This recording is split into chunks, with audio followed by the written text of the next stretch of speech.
Surely our people do not understand, even yet, the rich heritage that is theirs. Theodore Roosevelt.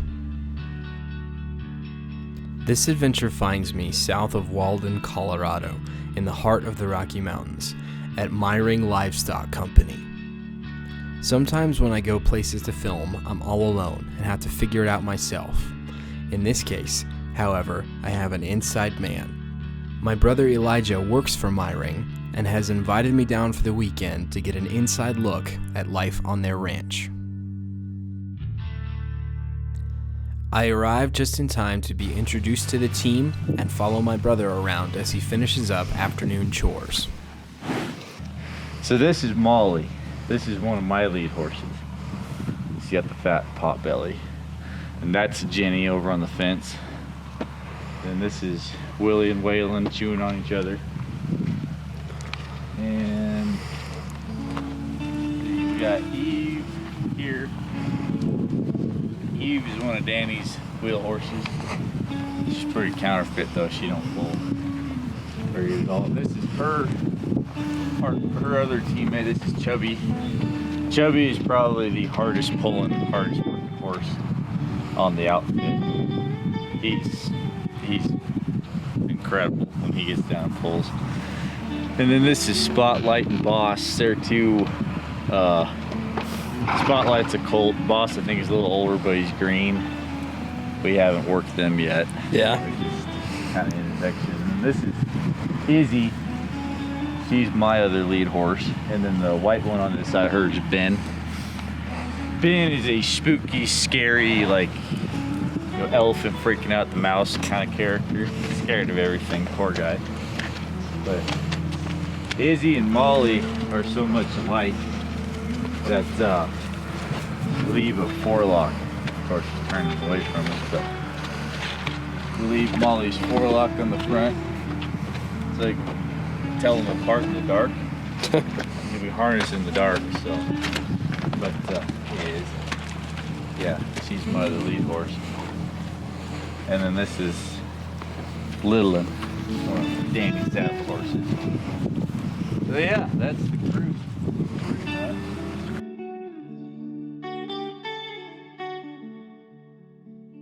So that whole range over there we run on, go to that ridge on the skyline.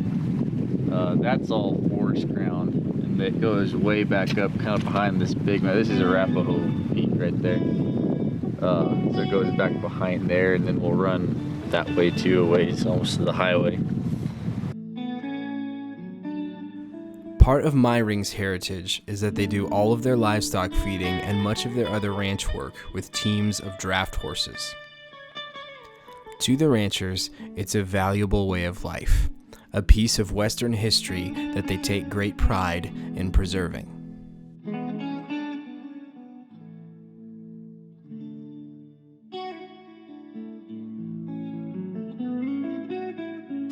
All these and most of those individually on this thing. Sharpened all the teeth. Yep. See, they're moving over to these serrated teeth, which shows when they break, you just put new ones on. But these ones are all smooth, and we really don't use these much anymore. Technology may be slow to catch on in outfits like this, but for Myring, it's not just about getting the work done, it's about preserving the culture and heritage of what they do. Cage on the front thing, and you push that up the windrow and one way, and then you push the rest of it up into a big pile, then you take it to the foot of that beaver slide, and there's a guy on the pusher tractor, and he pushes that pile of hay up over the top and into that. It's kind of a big cage deal. So once it gets to be about half full, 3/4 of the way full, Danny gets on top of that thing and he builds the rest of that, because you got to peak those stacks just right, so that if you peak them or know them out on the top, then they shed water and they keep, years. Like you can tear into like a 10-year-old stack, and 2-3 foot into there it's just as green as the day it was put up. Wow. But if you get a dip or anything down on the top, then that sucks water down to the center and it'll run out the stack. But so yeah, but we currently, they ran the engine out of oil last haying season. So we had another deuce and a half. Well, it was an old plow truck that hadn't been run for 10 years. So we took the engine out of that. We took the transmission off of it, and then we took the engine and transmission out of this one. We put the transmission off of this one onto the other motor, and then we dropped the whole thing back into there. And we're just now trying to get it all running again. So The afternoon chores are done, and we wind down to my brother's ranch house for the night.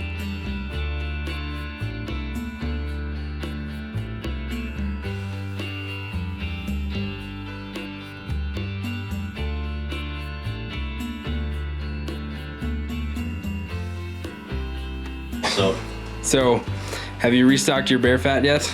No, not yet. But I did get a new bear hide here. So, yeah. Yeah, we're not out of bear fat yet.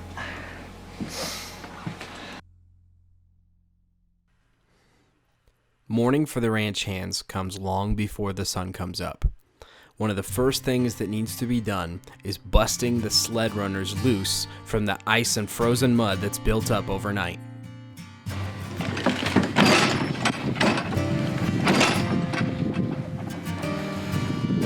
The temperature hovers around 5 to 10 degrees, and for the ranchers, this is not an exceptionally cold morning.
Run the lines first, take it to the bits. Just run your cross lines so you got some control if they take off or something. Then you hook the tongue up, and then you hook the tucks. These are the tucks.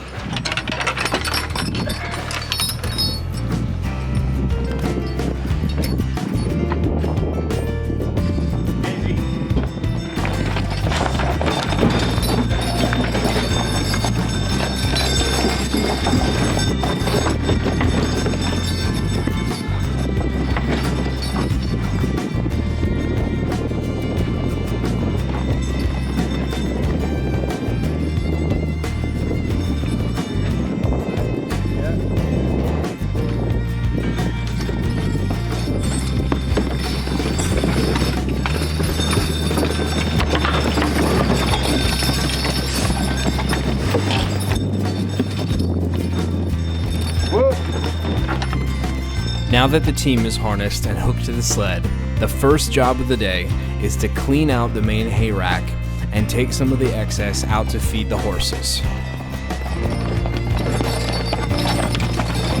Cowboy. Well.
As you can see, my brother doesn't need to directly control the horses at all times.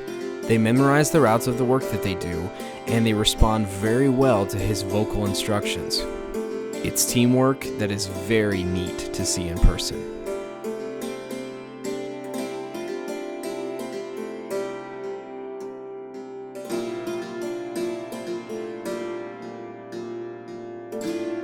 This is kind of a really crappy time of year. You know, there's bare spots, and like in the lot there, it's all dry, you know, so to go out here, we still keep the sleds under. But when it gets really dry, they got axles, wheels on them. So we'll switch out to those, but now it's kind of, you know, it sucked either way, but the sleds ultimately run smoother on the snow, you know, it's a less harder pull for them, so we stay with those as long as we can. But still, like when you're trying to get up around that rafter, right, something like that, it makes workhorses out of them.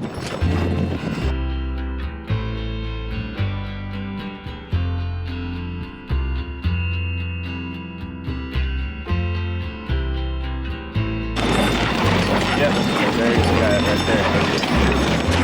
Some of them are big, like I saw one that had been probably back in like January that he had to have been either just a freakishly large coyote or some kind of like a coyote wolf hybrid, just the way he looked. Right. I mean, he was huge.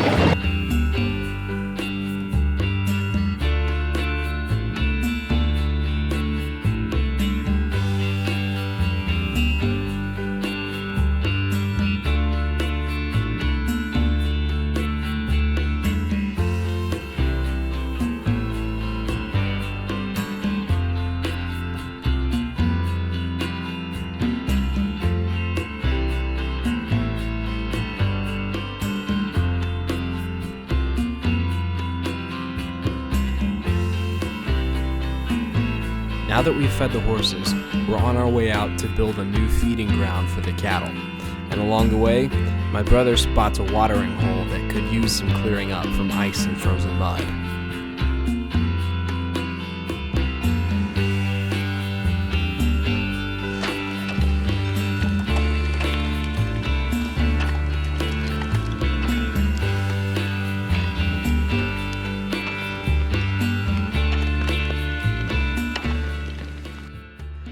I'm reminded of the sheer physicality of what ranchers like my brother do, and the inhospitable conditions that are often normal for them to operate in.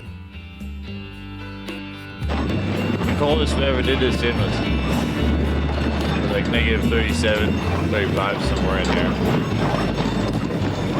And it was cold, just, you know, the air is just raw. Everything would be just covered in frost, like these lines would just be solid white with all the frost and everything on them. I mean, you get the horses, they'd be covered in, you know, icicles, their coats would just be white, snow on them. Oh, it was horrible. Your whole face is just, you know, matted ice.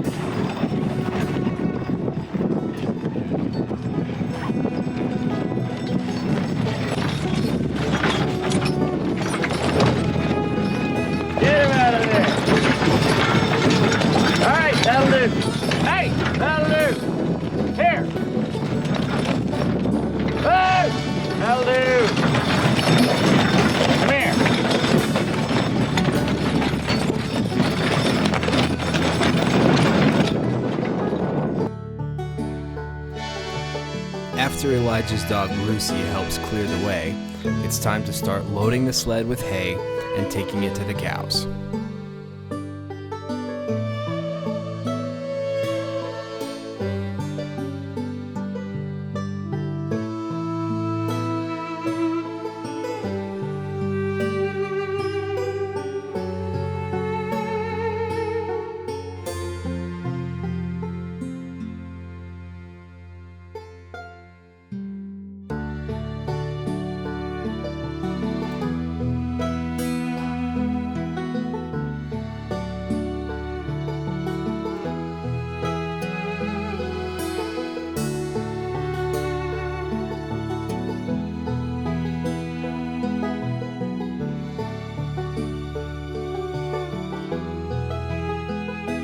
My brother operates the hydroclaw like a skilled musician plays their instrument.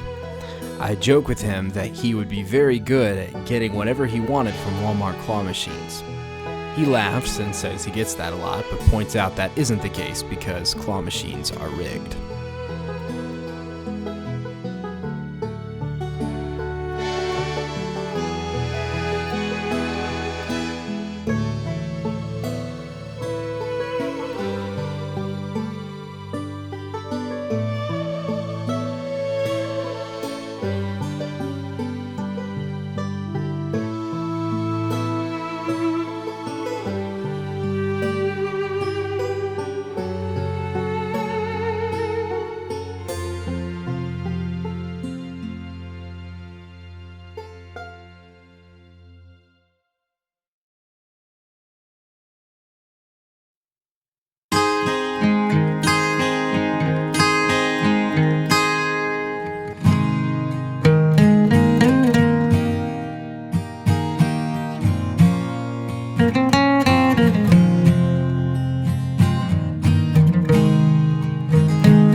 With cattle fed and hay racks restocked, the morning's work is almost over. The only thing that remains is to unharness the horses and put them away. Even though the work is often hard and stressful, ranchers like my brother are caring and kind, with strong connections to their animals and the people around them.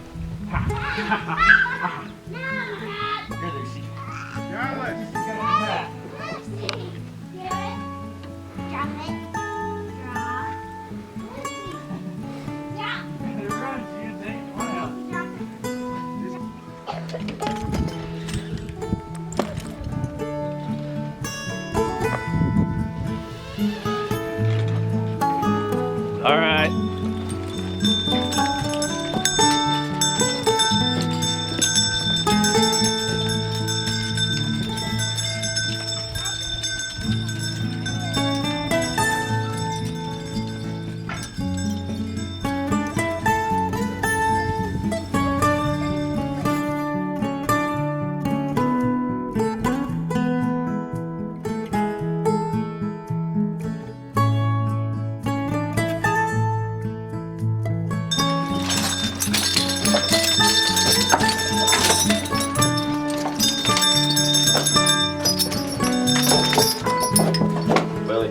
Willie.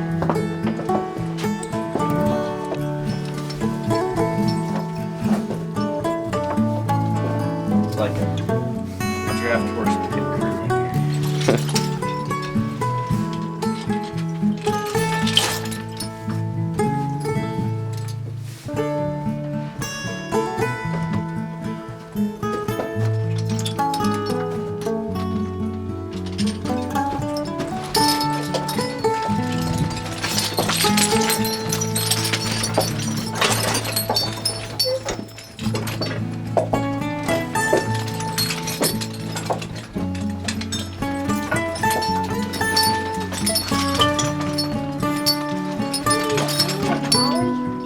My weekend at Myring was a great example of what it means to take pride in your work and in your heritage.